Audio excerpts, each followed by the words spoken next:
A graça e a paz. Estamos felizes, falei isso pela manhã, mas é verdade, estamos felizes por estar aqui com vocês. A gente gosta bastante de vir a São Paulo. Uma cidade linda, apesar de tumultuada, mas tem um clima agradável. Eu e Ângela, minha esposa, estávamos ontem felizes com aquele clima gostoso, os irmãos falando que calor e a gente, amor, que fresco. Como pode, não é? Eu venho lá de Cuiabá, não sei se o reverendo Avassi passou calor em Cuiabá. A despeito que a reunião do Supremo Concílio foi no mês de julho, que é o nosso inverno. A gente fica ali com 30 graus, está tudo tranquilo. Cuiabá, no passado, tivemos 45 com sensação térmica de 48. Foi bem difícil. Aí a gente fica com vontade de receber esses convites para vir a São Paulo, viu, reverendo Avassi? Mês de agosto, de setembro, pode chamar que a gente vem com gosto. Irmãos queridos, abram a Bíblia de vocês. No Evangelho segundo Marcos, no capítulo 2, eu quero meditar com os irmãos à luz desse texto sobre o tema as qualidades excelentes da verdadeira fé. Evangelho segundo Marcos, capítulo 2, esse texto também é registrado no Evangelho de Mateus e Lucas, mas nós leremos aqui no Evangelho de Marcos, de 1 a 12. E assim diz a palavra do nosso Deus. Dias depois, entrou Jesus de novo em Cafarnaum, e logo ocorreu que ele estava em casa. Muitos afluíram para ali, tantos que nem mesmo junto à porta se achava lugar, e anunciava-lhes a palavra. Alguns foram ter com ele, conduzindo um paralítico levado por 4 homens, e não podendo aproximar-se dele por causa da multidão, descobriram o eirado no ponto correspondente ao em que Jesus estava, fazendo uma abertura, baixaram o leito em que jazia o doente.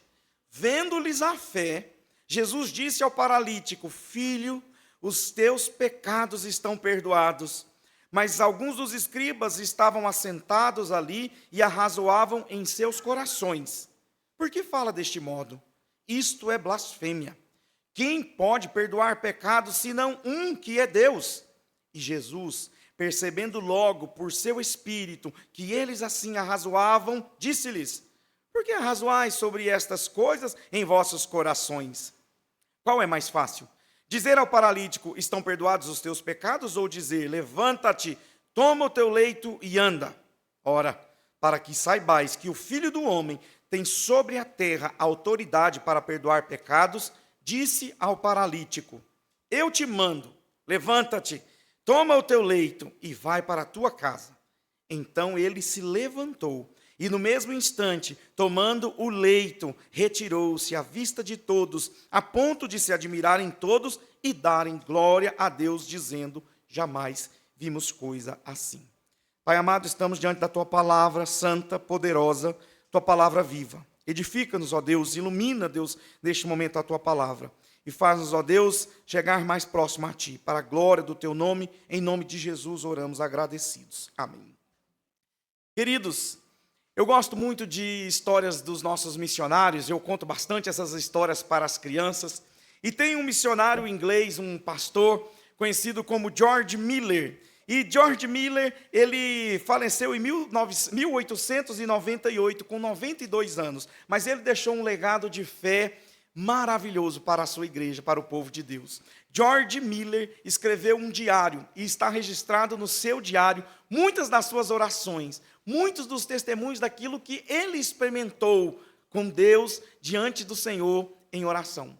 E George Miller, ainda jovem, ele olhou para a sociedade ao seu redor, olhou para a igreja ao seu redor, e ele se entristeceu ao ver que faltava naquela igreja daquele tempo um fervor, faltava naquela igreja uma fé fervorosa, e ele então orou ao Senhor, falou: Deus, faz de mim um instrumento de avivamento, faz de mim um instrumento onde as pessoas possam olhar para o Senhor, temer o Senhor e desejar estar mais íntimo ao Senhor.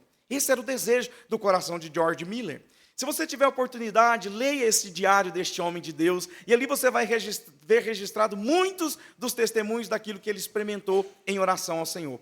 George Miller, ele conduziu a obra de orfanatos ali na Inglaterra. Ele conduziu mais de 10 mil órfãos cuidando daquelas crianças. E uma das histórias que está registrada naquele diário é que, certa feita, George Miller, que decidiu não pedir nada a ninguém, nenhum centavo para a oferta desta obra, ele decidiu que só iria pedir a Deus, o seu Pai Celestial. E uma das histórias ali registradas é que, certa vez, ele estava no orfanato e não tinha alimento, não tinha comida para as crianças. Era o momento do desjejum, do café da manhã, e então George Miller reuniu uma mesa com muitos órfãos, e ele resolveu, junto com os funcionários do orfanato, orar ao Senhor em gratidão pelo alimento, que não estava ali, que não estava na despensa. E ele falou, nós vamos orar e agradecer pelo pão. Irmãos, eles estavam orando, agradecendo pelo pão. E está registrado no diário dele que enquanto eles oravam, bateram na porta do orfanato. E ali estava uma carroça do padeiro, com a seguinte história, nós estávamos levando o pão para a rainha, mas o pão não foi aceito, porque passou um pouquinho do ponto. Ou seja, um pão que estava um pouco mais escurinho. E nós viemos então para o pão não se perder e doar o pão para o orfanato. Ali estava o pão imediatamente em resposta à sua oração na mesa dos órfãos. E ele falou, mas ainda nós não temos o leite, nós vamos orar pelo leite. Enquanto eu ainda orava, irmãos, da mesma forma, bateram na porta do orfanato e o padeiro falou, escuta, o leiteiro, nós estávamos passando aqui em frente ao orfanato, quebrou a roda da carroça, nós não vamos conseguir fazer a entrega do leite, e o leite todo está sendo doado para o orfanato. Isso está registrado, e são inúmeras histórias como essa que George Miller experimentou. Irmãos, aquele homem, ele experimentou um avivamento e ao longo da história, muitos de nós somos inspirados a buscar a Deus em oração e a manter acesa a chama da fé em nosso coração. E veja, este texto que nós lemos aqui, ele fala a respeito da fé de alguns homens que chegaram diante de Jesus. Sabe, irmãos, na Bíblia nós vamos ver a fé como um dom de Deus. E há várias expressões deste dom que Deus outorgou aos seus filhos, aos seus eleitos. Nós vamos ver que a fé bíblica ela pode ser um conjunto de doutrinas, ou seja, os ensinamentos que aqui estão contidos nas Escrituras. A fé bíblica ela pode ser um dom carismático, como receber a Elias e Eliseu, como Pedro, Paulo, que hoje de manhã foi falado aqui na Escola Bíblica Dominical a respeito da ressurreição de um jovem morto por meio de um dom do apóstolo Paulo. A fé salvífica também é aquela fé que a palavra de Deus diz que ao crer no Senhor Jesus, nós seremos salvos. A fé que vem pelo ouvir e ouvir a palavra de Deus. Mas tem a fé cotidiana, a fé expressa na minha, na sua vida, na vida de cada um de nós, que é expressa por meio das obras que são realizadas pelos filhos de Deus, pelos servos do Senhor. O próprio Tiago, irmão do Senhor Jesus, ele disse na sua carta que assim também a fé, se não tiver as obras, ela por si só é morta. Mas dirá alguém, tu tens fé, eu tenho obras, mostra-me a tua fé sem as obras, e eu te mostrarei a minha fé pelas minhas obras. Ou seja, não há como desassociar a fé das obras. Fé e obras caminham juntos. E se nós queremos dizer e sermos nesta sociedade luz e sal, nós precisamos que a nossa fé, a qual nós confessamos diante dos homens, ela seja acompanhada das obras. E à luz deste texto de Marcos que hoje nós lemos, eu quero falar um pouquinho sobre essas qualidades excelentes da verdadeira fé. E são excelentes porque de fato assim o são, mas eu quero começar falando essas qualidades sempre com a letra E. Eu gosto de usar essas formas, vocês já perceberam, né? Isso é fácil para nós gravarmos, as crianças também. Então, queridos, este livro, este evangelho de Marcos, ele é um evangelho muito prático. É um evangelho que Marcos escreveu pensando na escuta do povo romano, direcionado para aquele povo, e o povo romano era um povo prático. Olha para o povo romano, foram eles que construíram as estradas. Aquele dito que diz toda estrada leva a Roma, é porque de fato os romanos, eles construíram e edificaram as estradas. Eles eram muito práticos, e nós vamos ver neste evangelho, um evangelho assim, prático e objetivo. Marcos, ele não fala aqui sobre nenhuma genealogia de Jesus, como está em Mateus, como está em Marcos, mas ele começa falando sobre o ministério de Jesus, ali citando João Batista, e logo Jesus já está chamando os seus 12, e em seguidamente Jesus já está operando milagres e maravilhas, está dando testemunho de que ele é o Filho do Homem. Pois bem, irmãos, À guisa de introdução, percebemos neste texto aonde um paralítico na cidade de Cafarnaum é levado diante de Jesus. E há 4 amigos que conduzem este homem paralítico. E nós vamos ver, então, uma qualidade excelente da verdadeira fé, que, à luz desse texto, nós podemos perceber exatamente a exclusividade. Por que exclusividade? Porque, irmãos, Jesus, ele é o autor e o consumador da nossa fé. Jesus, ele é Deus entre os homens. Esse texto, ele mostra para nós exatamente essas qualidades, esses atributos divinos que são notados em Jesus. E Jesus, aqui nesse texto, nós percebemos que ele tem a autoridade para perdoar pecados. Ele, quando vê aquele homem paralítico, ele sabe a necessidade real do seu coração. É o perdão dos seus pecados. Então ele imediatamente libera essa palavra: homem, seus pecados estão perdoados. Na verdade, ele chama de filho. Seus pecados estão perdoados. Somente Deus pode perdoar pecados. Aqui os escribas acusam Jesus de blasfêmia. E engraçado porque os fariseus, por um certo lado, eles estão certos, porque somente Deus pode perdoar pecados. Mas, por outro lado, eles estão completamente errados em não reconhecer que Jesus é Deus. Jesus, ele sabe o que se passa na mente daqueles homens. Esse é um atributo divino da onisciência. E ele percebe ali o que está na mente e no coração daqueles homens. E por fim, Jesus, com a palavra de autoridade e poder, aquela mesma palavra que ordenou que o mundo viesse à existência, está nos lábios de Cristo. E ele então ordena: homem, levanta e anda. Aquele homem anda imediatamente. Irmãos, a verdadeira fé é depositada em Cristo Jesus, o autor e o consumador da nossa fé. Jesus, ele é Deus. E por que eu estou falando sobre essa exclusividade? É porque, de fato, muitos lá fora, eles têm conduzido pessoas e convidado pessoas a exercer fé. Quantas igrejas televisionadas por aí, homens que se dizem homens de Deus, eles falam: escuta, venha para a nossa igreja, venha aqui nessa operação de milagres, venha aqui ver maravilhas. Se você não tem fé, vem pela minha fé. E eles convidam as pessoas a botar fé na fé. Isso é um engodo, isso é uma mentira, isso não existe. A fé verdadeira, ela é exclusiva na pessoa de Cristo. E eu e você, nós precisamos nos aproximar com fé e esperança no Senhor Jesus. Precisamos depositar nele a nossa fé, a nossa esperança. Veja, irmãos, que Jesus, ele está em uma casa, e chama bastante atenção que Jesus está ali, e no versículo de número 2, nós vamos ver que Jesus está anunciando a palavra de Deus. Jesus não está ali, as pessoas não estão atraídas a ele, simplesmente porque ele é um grande operador de milagres, porque ele pode fazer maravilhas na vida das pessoas, mas especialmente as pessoas estão ali atraídas por Jesus, porque ele está anunciando o reino de Deus, a palavra do Senhor. E me chama a atenção, irmãos, aqui no Evangelho de Marcos, exatamente nesse versículo número 2, versículo 2, que o termo usado pelo evangelista Marcos aqui não é o termo querigma, que via de regra é o termo usado nas Escrituras para falar sobre a propagação da palavra de Deus. O termo que Marcos usa aqui é um termo laleu. É tão lindo esse termo, irmãos, nesse contexto, porque você sabe o que significa laleu? É aquele sonzinho que a gente ouviu ontem aqui o dia inteiro na igreja, na verdade na parte da tarde. Laléu significa a voz das crianças quando estão brincando. Laléu também significa o canto dos pássaros. Você já se aquietou para silenciar as vozes do mundo lá fora, as vozes do seu coração, e contemplar a beleza da natureza e ouvir o canto dos pássaros? O quanto é satisfatório, reconfortante? Pois, irmãos, o que os homens e mulheres estão fazendo aqui com Jesus, dentro daquela casa, é experimentar com o Senhor Jesus um tempo chamado Laléu. Um tempo de prazer, de aprazimento diante do Senhor Jesus.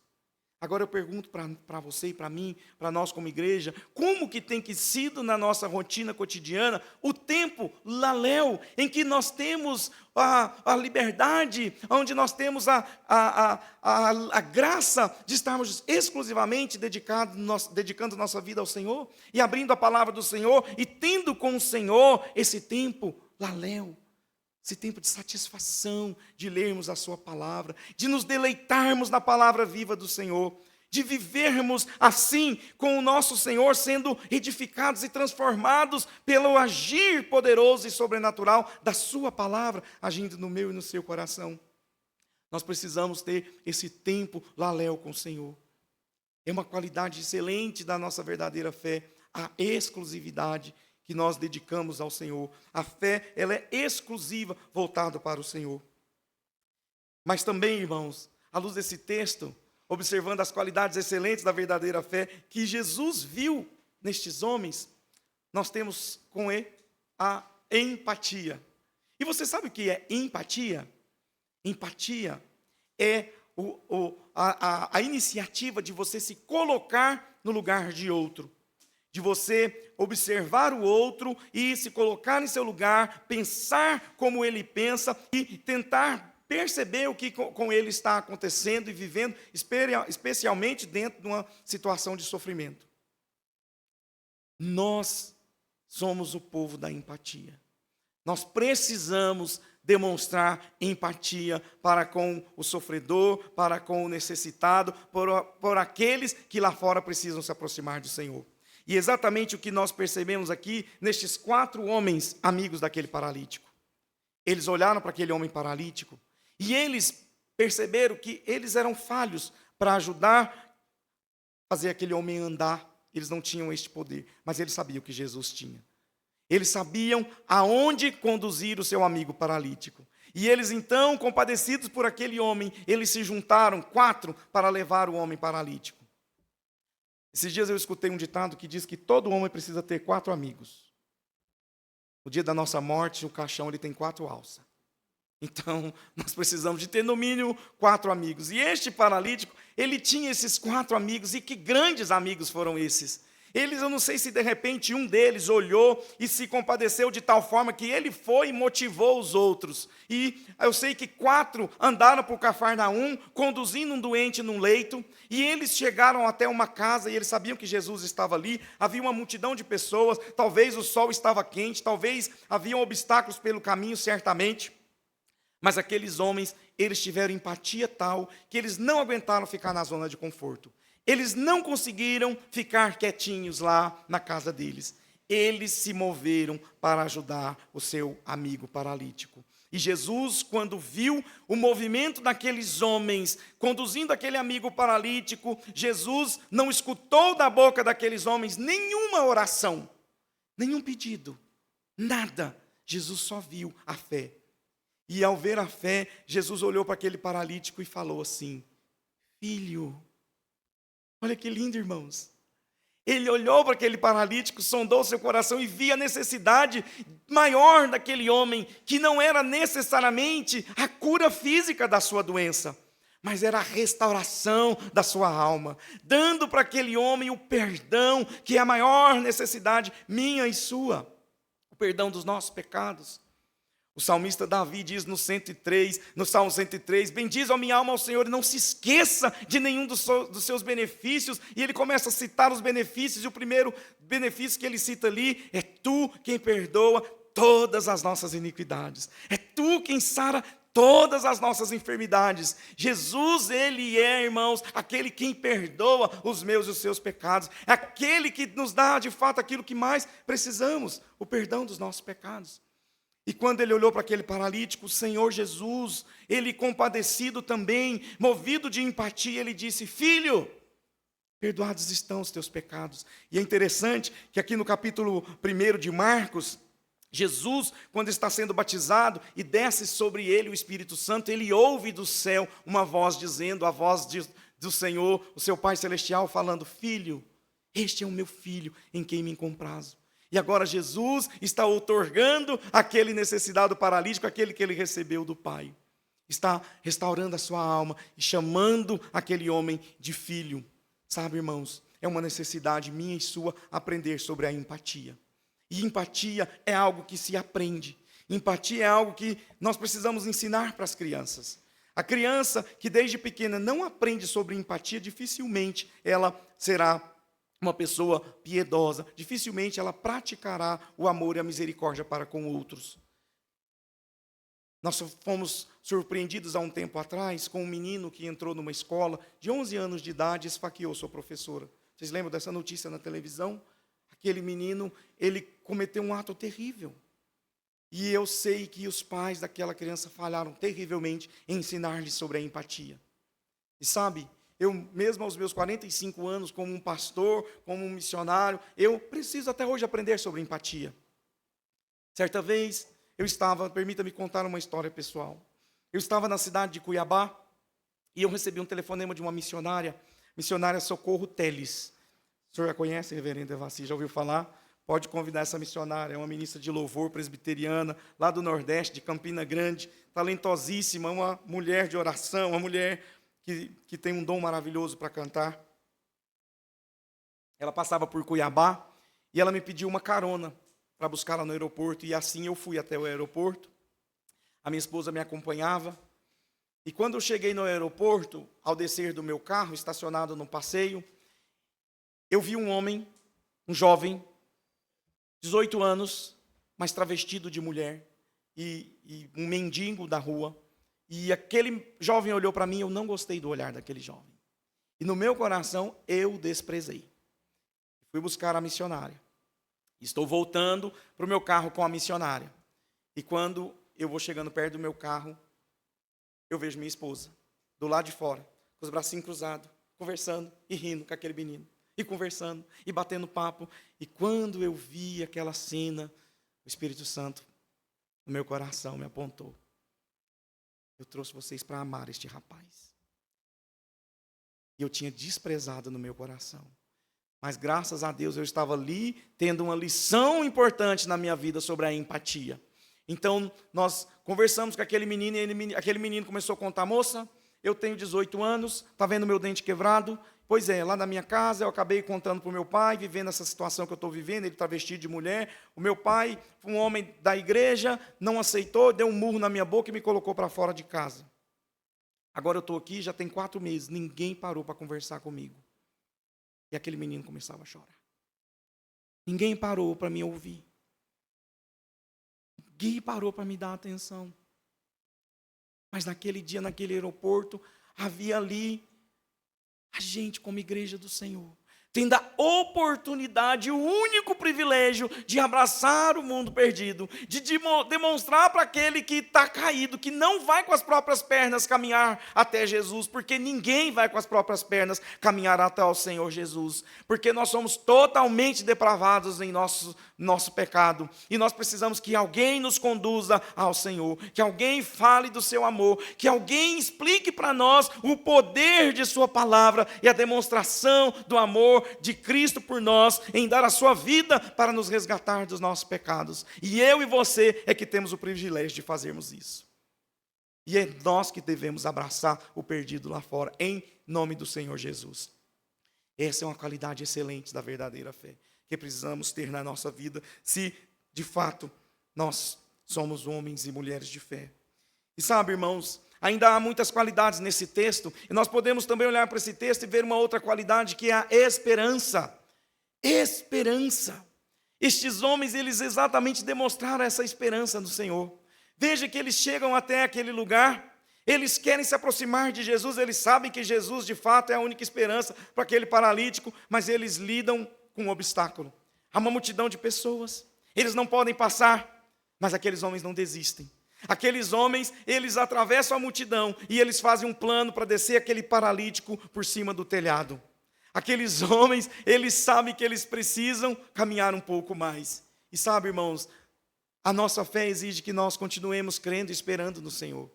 A nossa fé exige que nós, mesmo não enxergando além da curva, não sabendo o que está lá na frente, nós precisamos viver como a palavra de Deus nos fala, como a esperança, que é o firme fundamento daquilo que não vemos, mas daquilo que nós esperamos. Há consultórios de psicologia cheios, atendendo muitos crentes, porque eles estão lá doentes da alma, e a doença deles é porque perderam a esperança. Porque estão frustrados, talvez enfrentando dores, dilemas e dificuldades. E pode ser essa a minha e a sua história. Na nossa caminhada cristã, certamente haverá provações, dificuldades, coisas terríveis que vamos enfrentar. Eu não sei qual seja o seu caso. Talvez há um tempo você tenha orado por um casamento que, não sei, pode estar vivendo uma crise há muito tempo, uma doença, uma enfermidade. Mas, irmãos, nós precisamos continuar crendo e esperando e dando um passo adiante, mais um passo adiante em proximidade do Senhor Jesus. Veja Abraão, o pai da fé. A palavra de Deus diz que ele creu contra a esperança. Ele já era velho, já não tinha mais como ter filhos, mas ele tinha uma promessa de que teria filhos.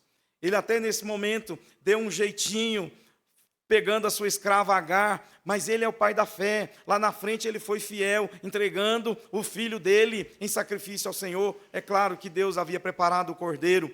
Então, irmãos, nós precisamos dar um passo além, dar um passo de fé, dar um passo de continuar aguardando, esperando no Senhor, como diz o salmista também em sua palavra: esperei confiadamente pelo Senhor, e ele se inclinou a mim.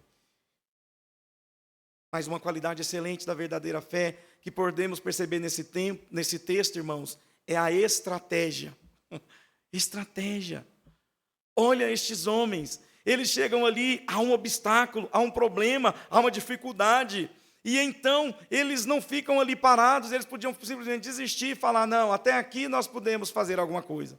Mas aqueles homens, eles pegam uma escada, eles colocam em cima do telhado, eles então decidem que se não dá para ir por baixo, nós iremos por cima. Eles têm uma estratégia para seguir adiante, para perseverar.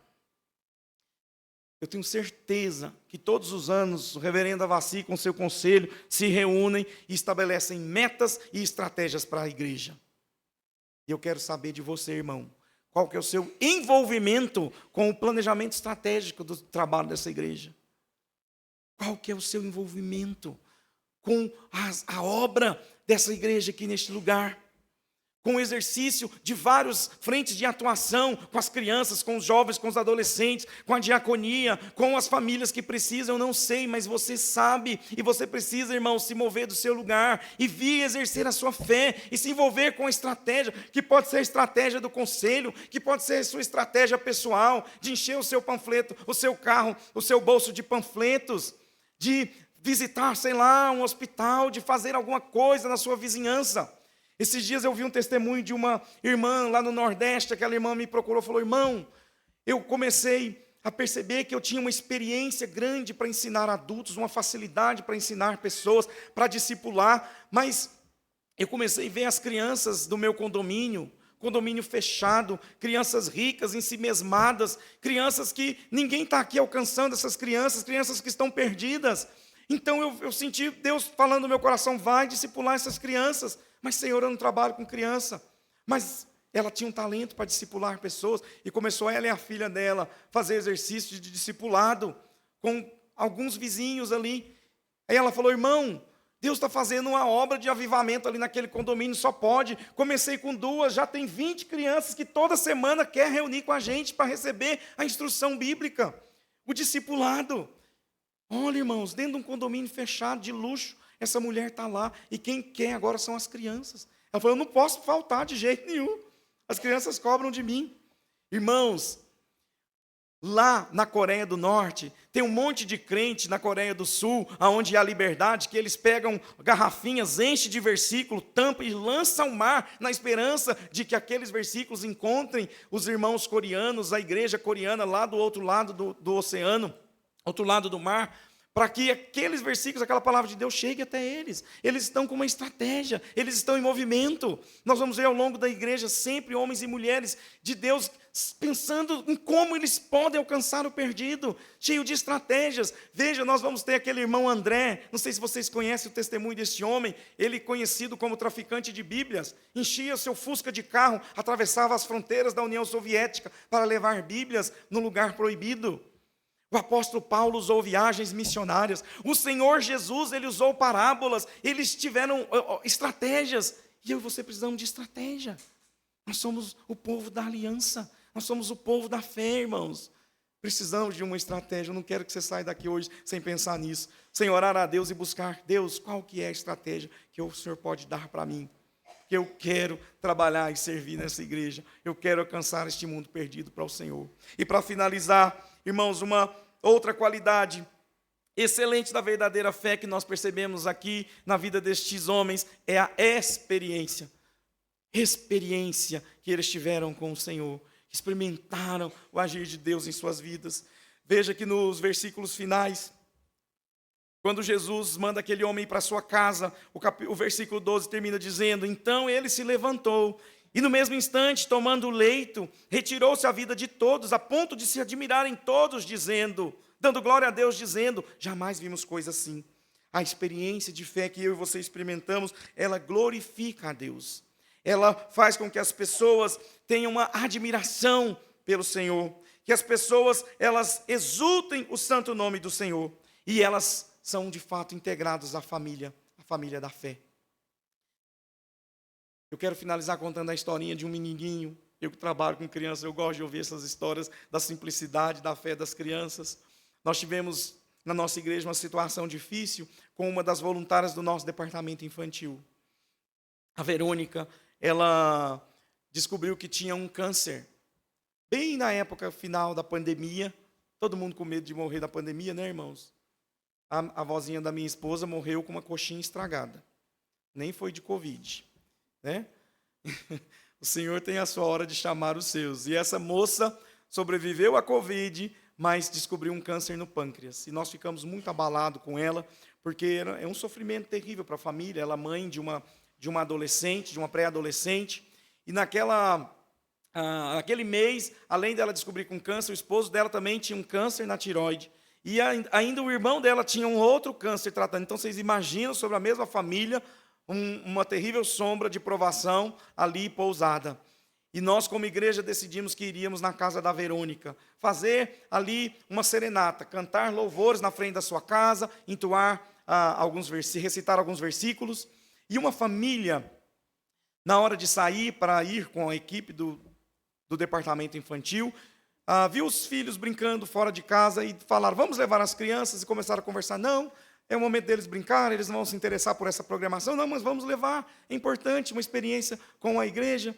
Resolveram levar as crianças, e quando chegamos lá, que cantamos louvores, que entoamos cânticos e demos palavras de ânimo e esperança para a Verônica, quando a reunião acaba, uma daquelas crianças, na hora que a gente já está indo embora, ele chama todo mundo e fala assim: gente, vem cá todo mundo, eu quero orar pela Verônica. Aquela criança orou assim: Senhor Jesus, o Senhor não é o médico dos médicos? Então o Senhor pega a sua mão de médico, põe bem em cima do dodói da Verônica, o Senhor cura ela, Senhor. E foi um quebrantamento aquele momento, de vermos aquele testemunho de uma criança tão pequenininha exercendo a fé. E nós nos despedimos mais uma vez, estávamos já entrando nos carros, aquela criança grita para todos: volta todo mundo que eu vou orar de novo. A gente volta e aquela criança ainda fala assim: Senhor Jesus, tem misericórdia da Verônica, Senhor. Não deixa ela morrer, não. Olha, irmãos, aquele era um câncer no pâncreas. E o câncer no pâncreas é um dos piores cânceres que tem. Ele é muito agressivo. Sabe, no ano passado a Verônica partiu para a glória. Mas 2 anos e meio a Verônica ficou lá, firme e forte, se despedindo, andando conosco, caminhando com fé no Senhor, dando tempo ainda de estar com os seus. A vida dela, quantas histórias eu vejo, 6 meses, lá se vai uma pessoa enfrentando um tipo de câncer como esse. Mas uma criança estava lhe dando testemunho de uma experiência com o Senhor, de viver para a glória de Deus, para viver exercendo a fé que eu e você somos chamados, como George Miller, que deixou para a sociedade um legado de fé, porque a sua fé foi acompanhada de suas obras. Que Deus tenha misericórdia de nós, que nos faça, irmãos, sermos fervorosos como filhos do Senhor, cheios da presença do Senhor, em exclusividade, amando e adorando o nosso Deus, empáticos com esse mundo perdido, cheios de esperança e de estratégias para servirmos ao Senhor onde Ele nos tem colocado. Soberano Deus, obrigado, Senhor, pela vida nova que temos em Ti. Obrigado, Senhor, pela Tua palavra viva, eficaz, Tua palavra poderosa, que nos atrai à fé e que alimenta e nos anima na fé. Que o Senhor tenha misericórdia de nós e nos ajude, Senhor Deus, a servir o Senhor com integridade de coração. Que aqui, Deus, nesse lugar que estamos, ó Deus, nós possamos, dia após dia, depositar no Senhor nossa esperança e sermos, ó Deus, sensíveis à causa do necessitado, do caído, do desesperançado, daquele que aguarda, Deus, uma mão estendida que vem da parte do Senhor, para que possamos ver perdão de pecados, doenças curadas, pessoas restauradas, Ó Deus, faz isso em nós. Usa a nossa vida, Deus, e daremos ao Senhor toda a honra, toda a glória que lhe é devida. Abençoa, meu Deus, esta igreja, esse conselho e as crianças dessa igreja, Deus, e suas famílias aqui representadas, em nome de Jesus, para a glória de Jesus. Amém. Amém, irmãos. Deus abençoe.